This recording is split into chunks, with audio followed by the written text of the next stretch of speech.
इसी तरह हमारा जो ब्रेन है वो बाकी भी हमारे बॉडी के फंक्शंस जोन से उनको ऑर्डर देता है कि आपने क्या करना है। जिस तरह हमारा हार्ट बीट हो गया, डाइजेशन हो गया और दूसरे वाइटल्स हो गए। किसी तरह आप किसी रेस में पार्टिसिपेट करते हैं तो आपका ब्रेन ही जोन्स है वो जल्दी से मैसेज देगा या इंक्रीज़ करेगा कि आपको हार्ट बीट जोन से इंक्रीज़ कर। जैसा को पता है कि जैसे ही आप भागना शुरू करते हैं, आप भागते हैं तो आपकी हार्ट बीट भी जोन सी है इंक्रीज़ होती है और इससे आपकी रेट ऑफ बीटिंग जोन से बढ़ जाती है।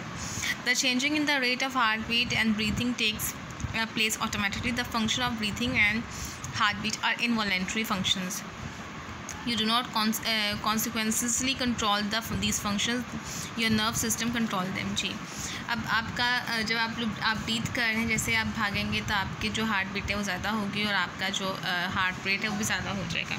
अब जो आपके हार्ट बीटिंग का और आपका जो ब्रीथिंग है या आपके हार्ट रेट है उसका जो फंक्शन है वो इनवॉलेंट्री फंक्शन है। वो आप खुद उसको कंट्रोल नहीं कर सकते हैं और वो क्या कहते हैं उसको नर्वस सिस्टम ही कंट्रोल करता है। There are other actions which are consequently controlled. When the telephone rings, the nerves in your ear carries a message to the brain and you hear the ringing. जैसा आप दूसरी और इस तरह के messages, इस तरह अगर फ़ोन बजता है तो आपके कान में आवाज़ आती है, आपका ब्रेन ही आपको मैसेज देता है कि आपने फ़ोन को जाके रिसीव करना है। If you decided to take the call, message from the brain passes through the nerves to the muscles of your hand and the fingers, and you pick up the phone. जी, आपका अगर आपने phone उठाना है तो आपका brain ही message देगा, आपके नर्व्स को आएगा और फिर आपके हाथ जो उनसे वो उस चीज़ में आएंगे, फिंगर्स आएंगे कि आप फ़ोन को पकड़ेंगे। If you decide not to take the call, your brain will not send out the message to your muscles and your hand will not pick up the phone. अब इसमें क्या है, यहाँ पे आपका ब्रेन कंट्रोल करे। अगर आप चाहते हैं तो आप कॉल रिसीव करेंगे, लेकिन आपको दिल नहीं है कि आपने कॉल नहीं रिसीव करनी है तो आपका ब्रेन वो मैसेज नहीं देगा और आपको वो मैसेज नहीं मिलेगा। Your brain will not send out the message to your muscles and your hand will not pick up the phone.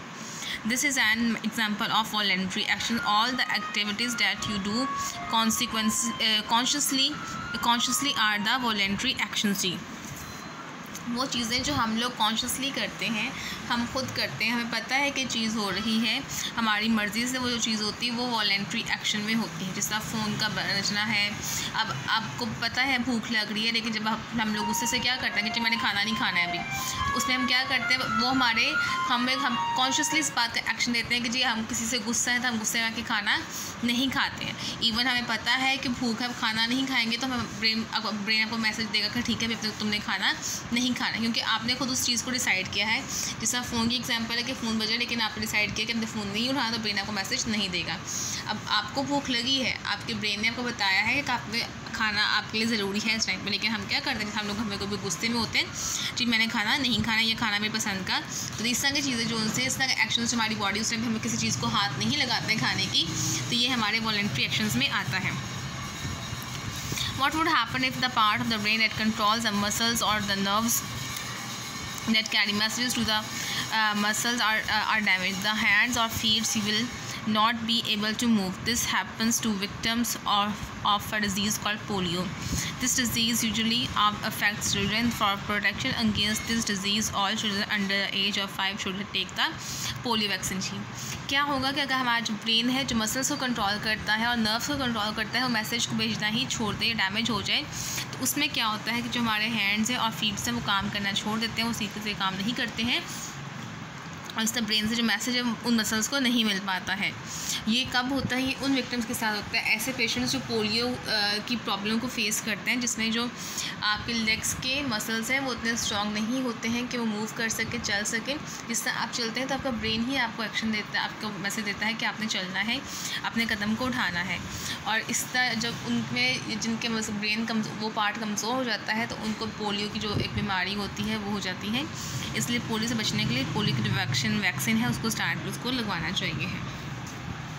Then there is 3 types of blood vessels, जिसमें से आर्टरीज हैं, कैपिलरीज हैं, वेन्स हैं। Arteries क्या करती हैं, carry blood from the heart to the all body parts, जो आपके हार्ट से ब्लड को तमाम बॉडी पार्ट्स को देती हैं। ये बहुत थिक होती हैं और इलास्टिक मस्कुलर वॉल्स होती हैं इनकी आर्टरीज, जो उनके वेल्स नहीं होते हैं।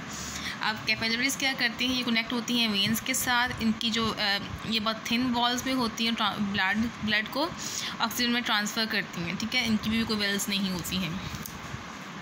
वेन्स जो हैं carry blood from body back to the heart. Veins क्या करती हैं, आपके ब्लड को वापस लेके जाती हैं आपके हार्ट की तरफ। Have thin and less elastic walls, ये बहुत थिन पतली होती हैं, लेस इलास्टिक वॉल्स होती है। हैव वेल्स, इनमें वेल्स होते हैं to prevent blood from flowing away from the heart, ये ब्लड को प्रिवेंट करती हैं फ्लोइंग से हार्ट के करीब से। ठीक है जी।